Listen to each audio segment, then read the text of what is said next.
कोविड-2 के बाद इंडस्ट्री, बाजार और व्यापार हिट रहा है। इस बीच अनेकों परेशानियां आई हैं और हमारी इंडस्ट्री उन परेशानियों से जूझते हुए आगे बढ़ने की चेष्टा कर रही है। लेकिन इसी प्रयास में एक झटका सा लगा है।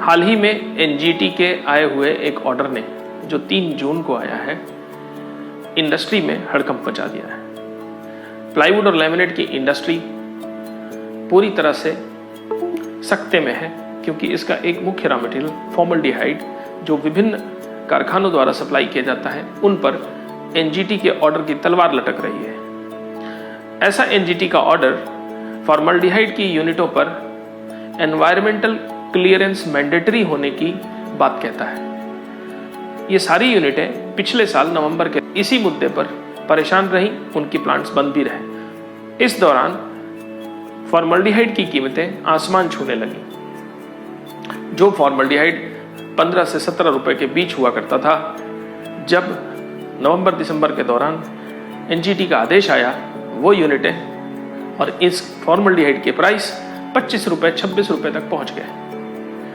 अगर किसी भी केमिकल में जो मुख्य रॉ मटेरियल हो, अगर उसमें 20 से 25% की तेजी और उसके बाद एकाएक 40% तक की तेजी आ जाए, तो इंडस्ट्री के प्रोडक्ट्स की वायबिलिटी पर सवालिया निशान खड़े हो जाते हैं।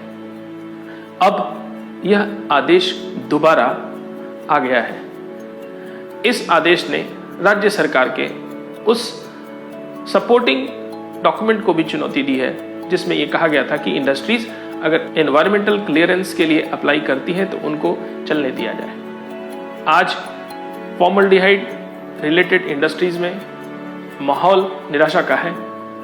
वहाँ की एसोसिएशन ने ये बात कही है कि हम इस फैसले में सरकार तक गुहार लगाएंगे।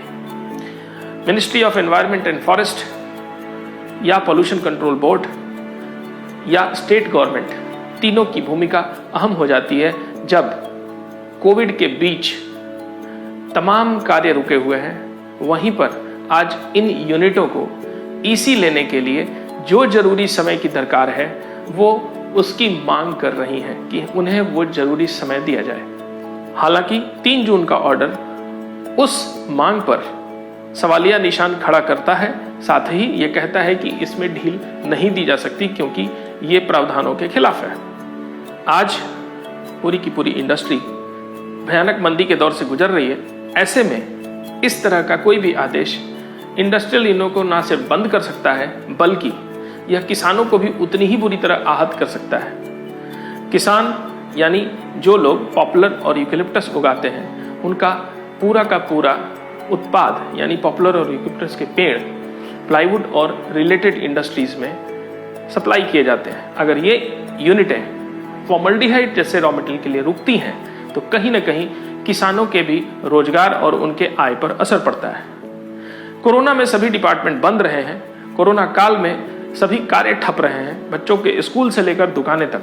ऐसे में इंडस्ट्री अनुरोध करती है, सरकार से चाहती है कि वो एक फेवरेबल कदम उठाते हुए कुछ 6 से 8 महीनों का समय दिया जाए, जिसमें फॉर्मल्डिहाइड की ये सारी यूनिटें ईसी प्राप्त कर सके, यानी एनवायरमेंटल क्लियरेंस प्राप्त कर सके। वैसे एनवायरमेंटल क्लियरेंस प्राप्त करने की प्रक्रिया जटिल और लंबी बताई जाती है।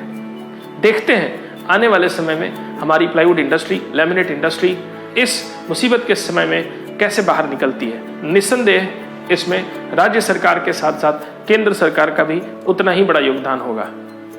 मानवीय आधार पर हाल के कोरोना के 1.5 साल के लॉकडाउन के झटकों से उबरते हुए एंटरप्रेन्योर्स को सपोर्ट करने के लिए सरकार से और एसोसिएशंस के सत प्रयास से हम उम्मीद करते हैं कि इस ऑर्डर में थोड़ी बहुत रियायत बरतते हुए 6 से 8 महीने का और समय दिया जाएगा, जिससे कि सभी यूनिटें ईसी प्राप्त कर सकें और इससे ना तो इंडस्ट्री का नुकसान हो, ना किसानों का।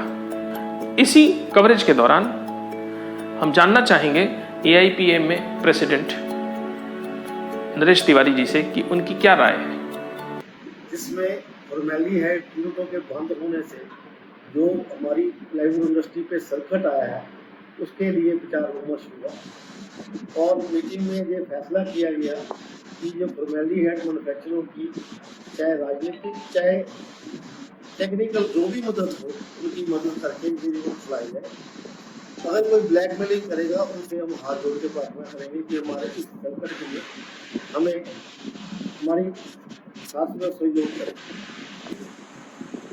फॉर्मेली हेड रूटों को सहायता देने के लिए प्रधान जी ने एक आध दिन में एक सब कमेटी बना देंगे जो कि इनके साथ सहयोग करेगी ताकि ये जो संकट आया है ये कर सके। धन्यवाद। इन्हीं सवालों पर श्री देवेंद्र चावला जी जो AIPMA के चेयरमैन हैं उनकी भी राय जानते हैं। आज ऑल इंडिया प्लाईवुड एसोसिएशन की एक मीटिंग हुई जिसमें 10 स्टेटों ने भाग लिया।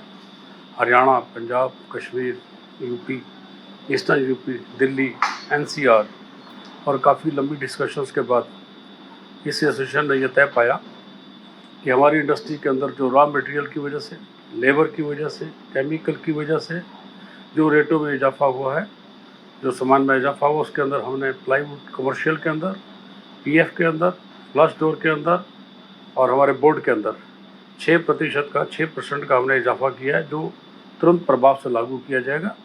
इसके अलावा फ्लश डोर के अंदर, इसका फिल्म फेस के अंदर 2 रुपये पर स्क्वायर फीट का इजाफा किया है जो तुरंत लागू होगा। और एक कमेटी का गठन किया है।